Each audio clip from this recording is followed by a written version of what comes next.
This is Pastoring in the Digital Parish. Welcome to Season 3. My name is Ryan Dunn. In this session, we're talking with Reverends Tim Schenk and Scott Dunn about Lent Madness. It's 32 saints placed into a tournament-like single elimination bracket. And then the online community votes to determine the victor of each matchup. Of course, with lots of discussion in the process. Now, Lent Madness is over a decade old, and it continues to grow and inform. And it succeeds in an area many of us in digital ministry feel like we come up a bit short.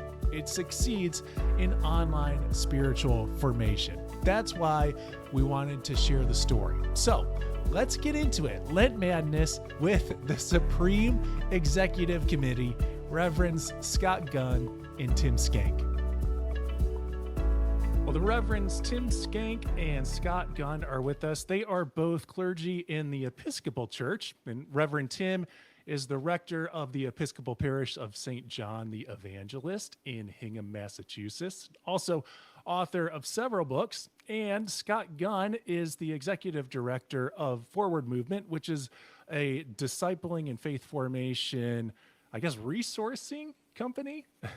Yeah, that's about right. Cool. And also have authored a few books yourself. Gentlemen, thank you so much for being here and sharing what it is that you're going to share about with us. I really appreciate it. Pleasure to be here. Yeah, we're glad. So let's start with the big kind of pie in the sky look down at what Lent Madness is. What is that thing? Lent Madness is the saintly smackdown. We put 32 saints in a NCAA style bracket every Lent, and we let them duke it out throughout the season. So it is really, at its essence, it is faith formation and inspiration, but it's also just a lot of fun. Yeah, and the way it works is people go to the Lent Madness website, lentmadness.org, and every day of Lent, starting the day after Ash Wednesday, because we don't want to mess with, a day of repentance. The day after Ash Wednesday, we start, and starting then, people go there and they vote for the saint that they believe deserves the golden halo. And in the course of having some fun with Lent Madness and hopefully some inspiration, people, as Tim said, learn about how Jesus works in the lives of these diverse people across all cultures and times and nations. That's right. And so there are different rounds. And so the first round, people are learning just basic biographical information about the saints. And then we have the Saintly 16, where they learn about quirks and quotes either by or about the saints.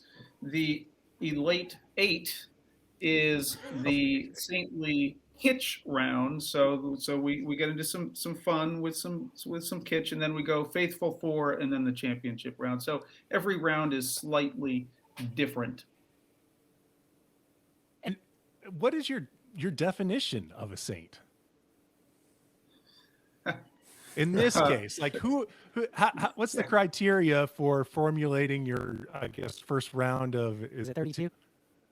32, yeah. Generally speaking, we look for people that are on some sanctoral calendar in some tradition, and so it's a fairly broad definition, but there's some limits to it as well. Okay, But they could be in the Episcopal Church's calendar of saints. They could be in the Church of England. They could be in the Lutheran churches, the Roman Catholic Church. They could be Eastern Orthodox saints. And occasionally we make room for somebody who's been commemorated by Christians in one way or another, but who for some reason isn't in a calendar. Sure. But we're looking for people who are in some way a legit Christian saint. Followers of Jesus.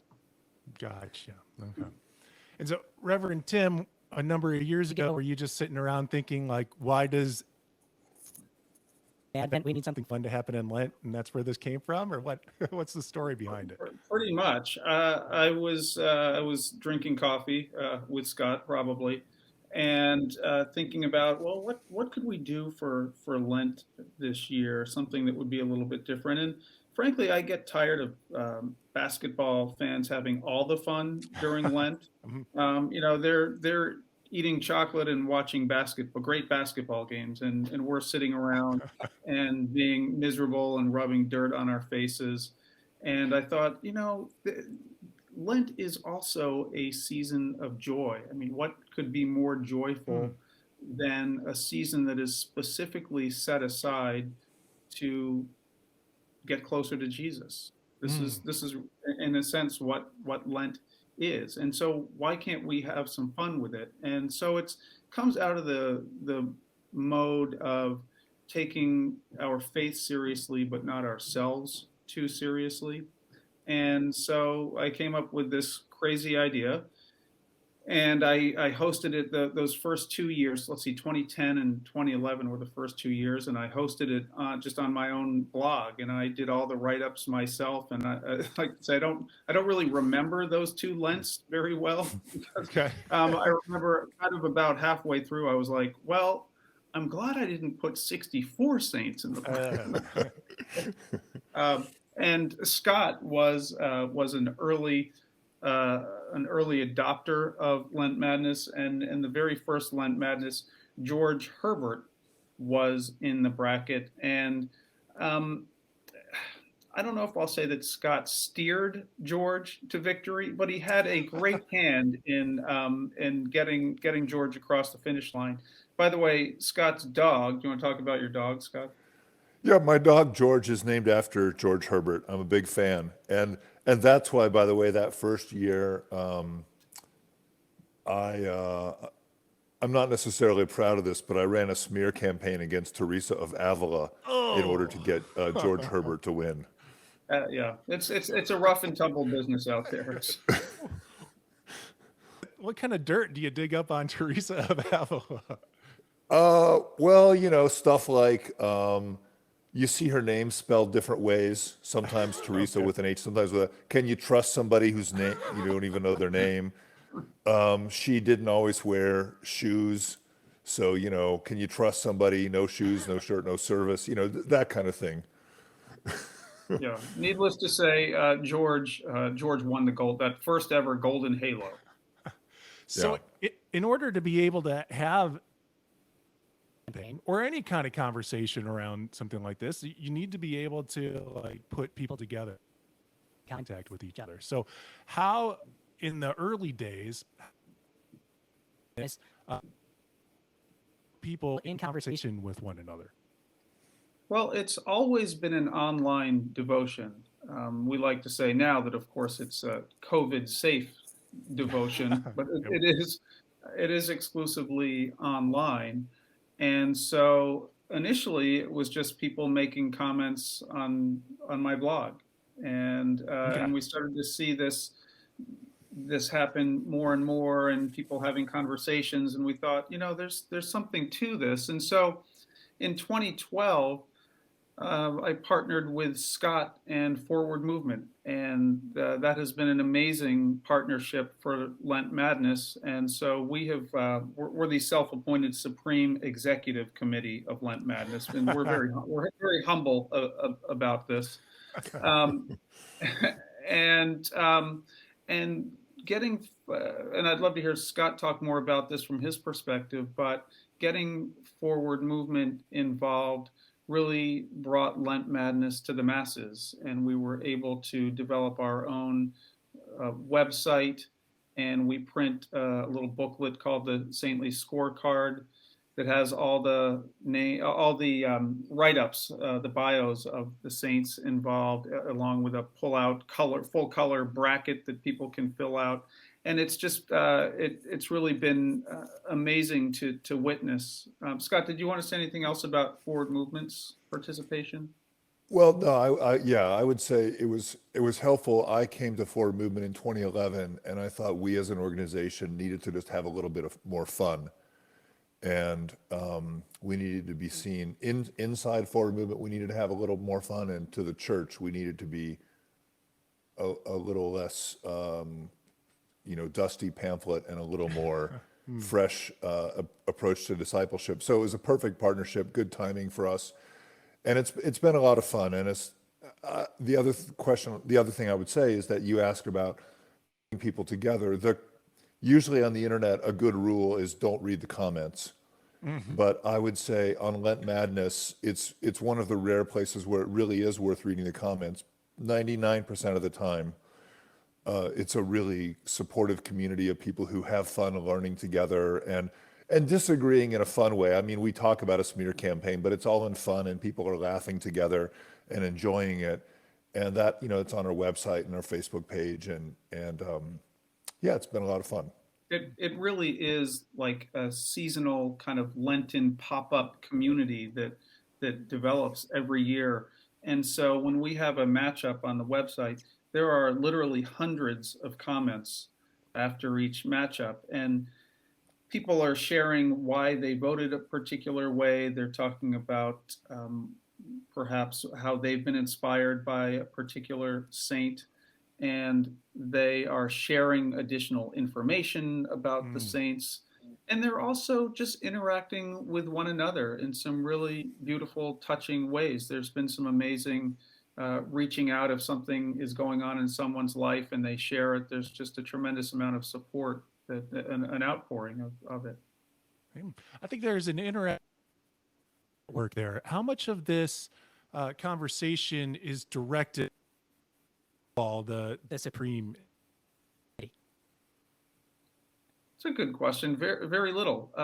We set up the matchup and we kind of set it up and write a little introduction to the matchup. We have what we call celebrity bloggers who write the posts about the saints, and then it really is the community and people. We have people that share limericks about the saints and hymns about the saints. So, and there's a lot of humor and interaction in the comments. But it is I think for both of us, we just love to sit back and watch the Holy Spirit do its thing with this community. And so we're pretty hands off. Every once in a while we have to jump in, but very rarely.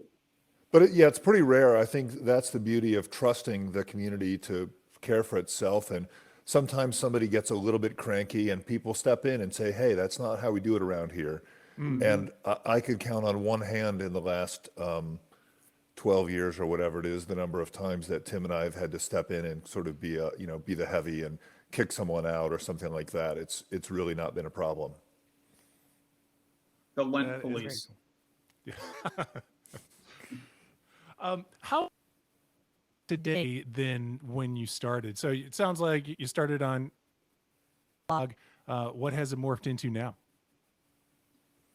I think a lot of it is simply the volume is much larger. It's also something that people really look forward to every single year. I've had people tell me that they used to dread Lent and now they really look forward and anticipate the season of Lent. And as we've always said, we hope this isn't the only thing that people do for Lent, but it's as long as it's part of your spiritual life and spiritual journey during the season, we think it can be very enriching. Yeah, no, I agree with that. I think another change in Lent Madness is in the last few years, it's become more ecumenical, which is thrilling to us. We're glad to see Christians joining together for this learning and fun exercise. So a few years ago, the single largest parish anywhere participating was a church here in Ohio, but it was a Catholic church, St. Bridget's. Some nuns over there got really excited about Lent Madness and got everybody playing. We've had Methodists, Presbyterians, Catholics, Lutherans, even some Baptists. So and more. And more. And in fact, one thing, Ryan, I don't know, your listeners might be interested to know, 2014 would be a very important year to talk about for your Methodist audience. Yes. That was the year that Charles Wesley won the Golden Halo. And that is the equivalent of kind of the world champion Is the Golden Halo?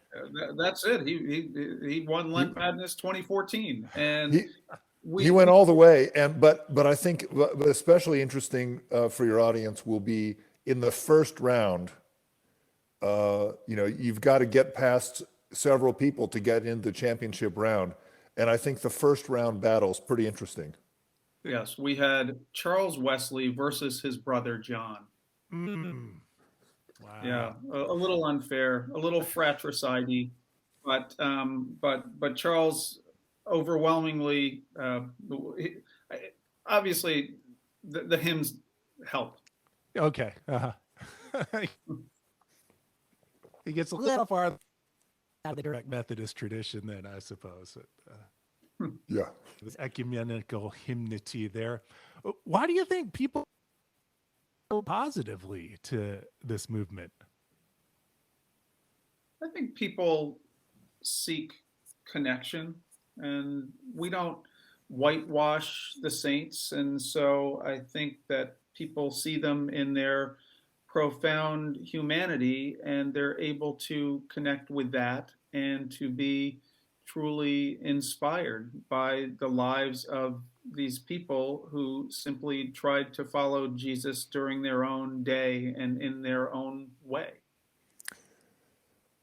I think that's totally true. And I also think Lent itself can be reclaimed through Lent Madness. As Tim alluded, a lot of people look forward to Lent now. And I think Lent as a season began as a time of preparation for Easter and as a time of repentance, a time for people to be brought back into the church's fellowship, which is pretty happy.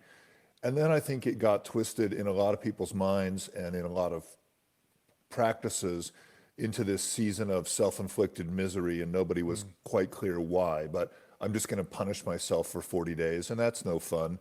And it doesn't sound much like the gospel, by the way. But I think Lent Madness is part of a renaissance of the Lenten season that I would say if people are recovering a sense of Lent as a time of repentance and as a time of preparation for Easter. And when we are practicing self-denial, it's not just to make ourselves miserable as if misery is a good thing, but it's for a purpose of repentance. And I think Lent Madness is a way of introducing people to a newer perspective on it's a newer and an older perspective on the season of Lent. True. Yeah. That was that, Way of the church. Yeah. that was surprisingly eloquent, Scott. Well, Well, he's had But a few years to think about it. I do think one of the things that Scott and I talked about as well is there's a proper preface for one of the Eucharistic prayers in our tradition that talks about preparing with joy for the Paschal feast, in terms of what Lent is. And I think we really do put that emphasis on that sense of joy of preparation. Yeah. Yeah. I thank you for adventure and whimsy to it. And I think that there's something important going on with Lent Madness, and that it is a sharing of story as a means of faith formation. Something that really you were direct at the very beginning, that you wanted to share these stories and use almost as I would say, I don't know that Tim may have had a different view. I don't know that I was thinking of nurturing a sense of storytelling particularly. However, in the sense of your question, but I will say it was the sense of, I think when Tim created Lent Madness and when Forward Movement began to sponsor it, there's definitely the sense of telling the stories of the saints and how in all their variety, they're not perfect people. As Tim likes to say, we have these stained glass images of saints, but they're just people like us. And so telling those stories is powerful. But I do think, Ryan, to your point, what we see a lot is people do tell their stories. You see this in the comments. I'm voting for, Saint Richard because I had an Uncle Richard who, and then they go on to share a memory or a story. And there's a sense in which at some level this invites people to connect their own personal story to the story of the saints and the story of God at work in the world. So it's beautiful when that happens. Yeah, and people do love to hear about stories of saints and saintly souls. And it's one of the reasons I think that so many legends crop up around saints as well. And so it's sharing these legends, recognizing that in some case these are legends, and that's okay because they all speak to a greater truth as well. And so I think that's part of the essence of Lent Madness. I'm looking forward to learning because I've looked through your for 2022. There's a few names on there that are unfamiliar. How do you go about choosing? Like for this year, 2022, how did you go about choosing who was going to be in? Well, we always talk about using a Ouija board when we do this, but that's not actually how it works. No. No, we actually solicit nominations from the Lent Madness public after every season. And we get hundreds and hundreds of nominations. And Scott and I get together at, we call it the Supreme Executive Committee Spring Retreat, which is basically the two of us in a coffee shop for a number of hours.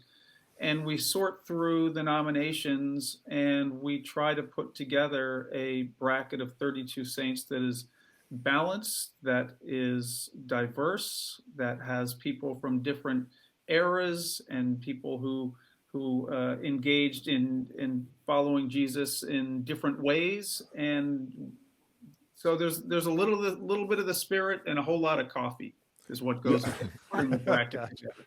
Yeah, and we try to get some saints. We try to have every year some familiar names so that immediately anybody who looks at the bracket, even a person who's not particularly religious, will say, "Oh, Saint Francis, I've heard of him." That sort of thing. So big name recognition. And then we also try to put in a few pretty obscure saints with powerful stories that no one's ever heard of, and it's our little service. But the other thing that you might be interested in is we also try to have a few interesting matchups every year in the first round. We have a little fun. I don't know how much other people enjoy it, but Tim and I enjoy putting these together. So John versus Charles Wesley was one. This year we have Felix versus Oscar. So an odd couple kind of theme there. Yeah, gotcha. Yeah, I know. Some of them you're like, wait, what? So you got to look at the matchups closely because you never know what's embedded in there. We do have Thomas Aquinas versus Jerome because we wanted Tom and Jerry. That kind of thing. Yep, and we've had the patron saint of cats versus the patron saint of dogs. We've had Saint Elmo, who's a real saint, versus Barnabas. So Elmo versus Barney. That's good.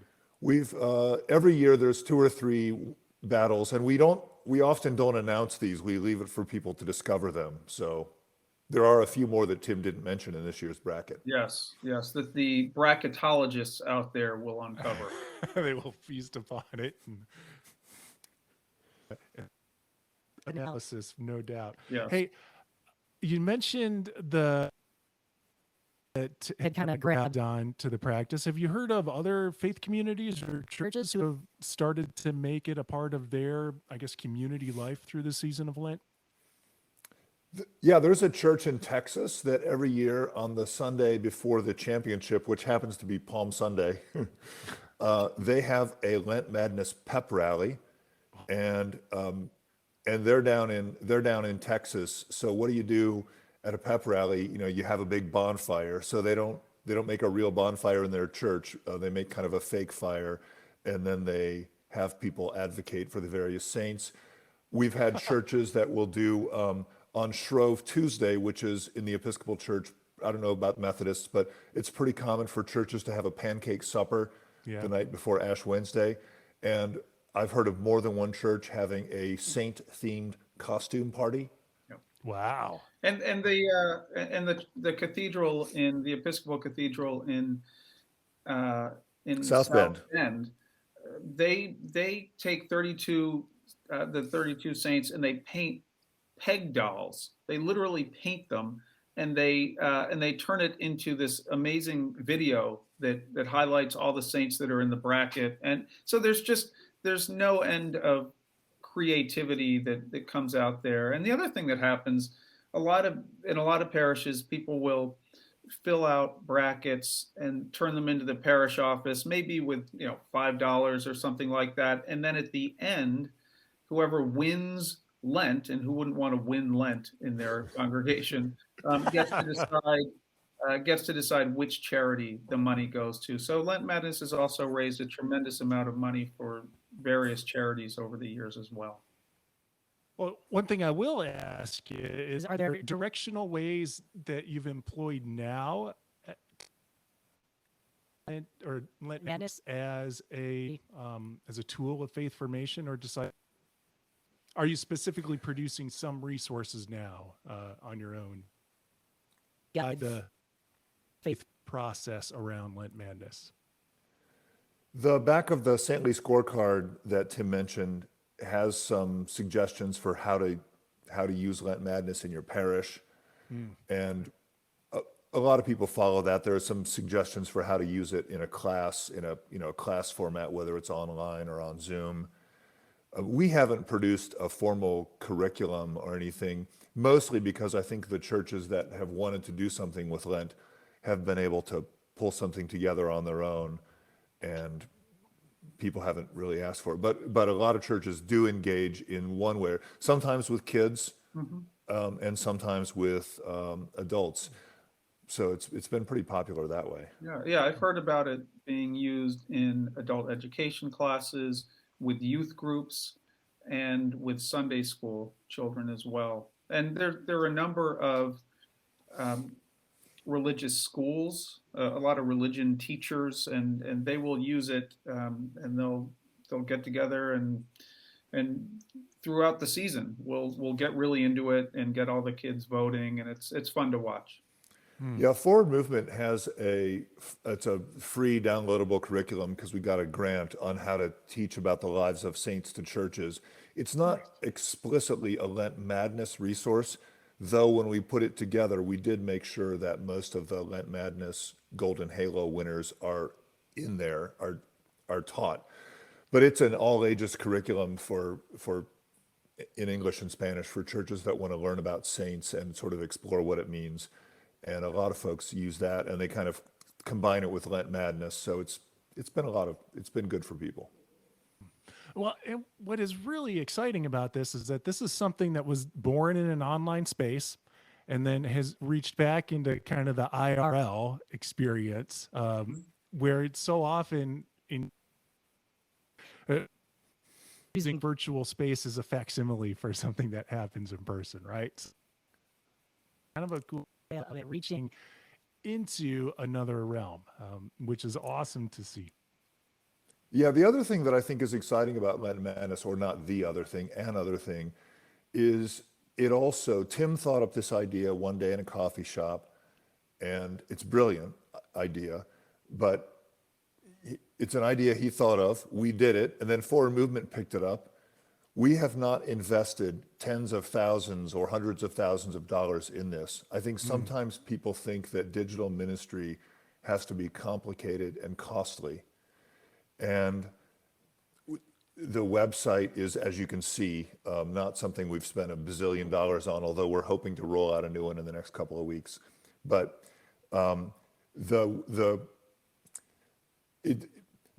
effective digital ministry doesn't have to come with a big price tag, I think is what I'm saying.